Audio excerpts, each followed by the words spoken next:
ton futur toi te supplie d'arrêter de perdre du temps. Pourquoi est-ce que je te dis ça?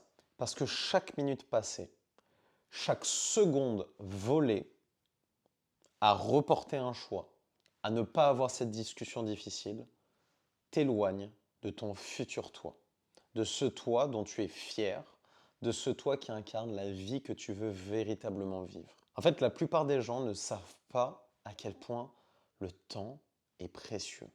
Ce temps, tu ne le retrouveras jamais. Ce temps pour toi, c'est la valeur que tu t'accordes à toi-même. Et du coup, ton futur toi dans 5 ans, il se demande déjà aujourd'hui, pourquoi est-ce que tu n'as pas pris cette décision maintenant? Même si c'est difficile. Il te dirait aussi, arrête d'attendre parce qu'il n'y a pas de bon moment pour te lancer.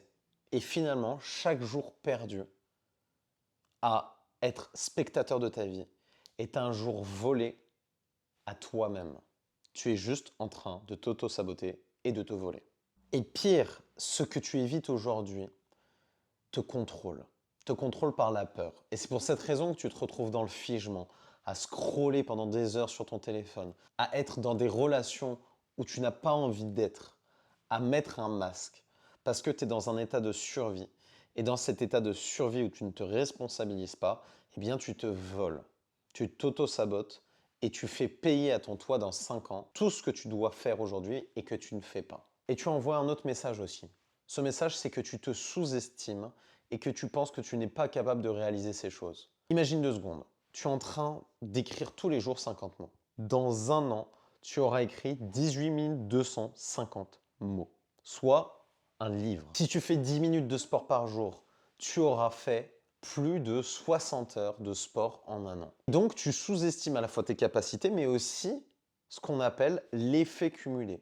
L'effet de petites actions quotidiennes qui te ramènent à un immense résultat. Et quand tu es dans cette dynamique, tu rentres véritablement dans l'état de vie. Tu sors de l'état de survie où tu veux tout immédiatement parce que tu as peur et donc tu es en train d'avoir un comportement comme d'un animal en pleine jungle qui est affamé. Mais alors comment passer à l'action? Eh bien, il faut créer un effet d'amorçage. Et cet effet d'amorçage, c'est quoi? C'est prendre une action qui est très simple et de la faire quotidiennement. Je vais te donner un exemple. Moi, j'ai voulu apprendre à chanter dans ma vie. C'est une chose qui était importante pour moi. Et ce que j'ai fait, c'est que j'ai commencé à m'entraîner tous les jours, à m'entraîner un peu par jour, puis à augmenter cette durée-là. Et à la fin, j'ai développé la capacité de chanter. Parce que j'ai fait plus de 10 000 heures de chant, parce que j'ai choisi cette action et je l'ai fait uniquement. Et donc toi, c'est la même chose. Tu dois prendre une action qui correspond à cette version de toi que tu veux incarner et la faire quotidiennement, même si c'est une toute petite action. Parce qu'une chose ordinaire faite sur un long terme devient quelque chose d'extraordinaire. Et en le faisant de cette manière, tu prouves à ton système nerveux que tu es fiable et donc que tu peux te faire confiance. Et c'est cette confiance-là que tu n'as pas aujourd'hui. Cette confiance que tu n'as pas envers toi. Cette confiance qui doit venir de ta compétence et ta compétence qui vient de toutes les actions que tu mets en place sur du long terme. Une fois que tu te fais confiance, tu deviens fiable. Donc tu sors de l'anxiété. Parce que tu sais que peu importe ce qui peut se passer, tu pourras tenir sur une chose. Et c'est d'ailleurs une chose qui a été démontrée par Muraven et Baumeister en 2000, que l'autodiscipline est exactement comme un muscle.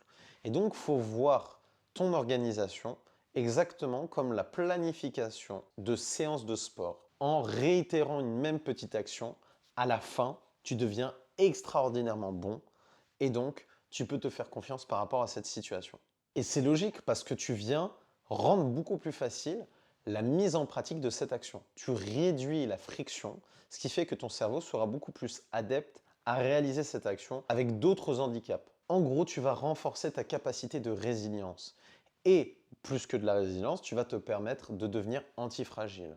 Parce que ça va te plonger aussi dans des traumatismes que tu as déjà vécus et qui t'empêchaient de faire cette action plus tôt en fait. Et comme tu vas le faire, tu vas utiliser cette énergie-là et finalement devenir antifragile et sublimer en fait cette dynamique. Et ça, c'est une chose que je connais très bien. D'ailleurs, je vais te partager un bout de mon histoire qui va te permettre de mieux comprendre ce principe. Dans ma vie, j'ai été quelqu'un d'extrêmement timide et anxieux. J'avais peur de parler devant du public. Je voyais le monde comme un danger. Et donc, ce qui s'est passé, c'est que quand j'ai commencé à créer du contenu, je l'avais basé sur la pratique théâtrale.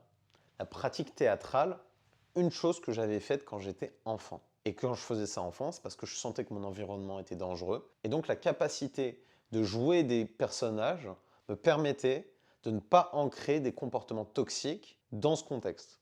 Et ça, je l'avais fait de façon intuitive. Je ne savais pas que c'était grâce à ça. Plus tard, en jouant du théâtre et en jouant des sketchs, etc., eh bien, ça m'a permis d'être capable de parler face à n'importe qui. Et ça, je l'ai fait pendant plus de 3 ans. Je l'ai fait pendant plus de 3 ans. Et je me suis mis dans des situations où, avant, je ne me serais jamais dit que j'aurais été capable de ça. Et grâce à ça, eh ben, ça m'a donné cette compétence, le fait de parler devant une caméra, être à l'aise en parlant devant des milliers de personnes, en formation, bref, devant des gens que je ne connais pas.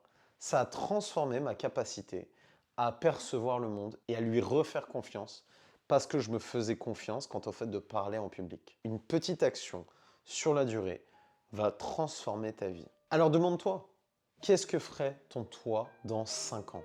Qu'est-ce qu'il ferait quotidiennement? Et choisis une de ces actions et pratique-la dès aujourd'hui sur la durée. Et vois ta vie changer. Parce que tu vas rapprocher ta vie dans 5 ans aujourd'hui.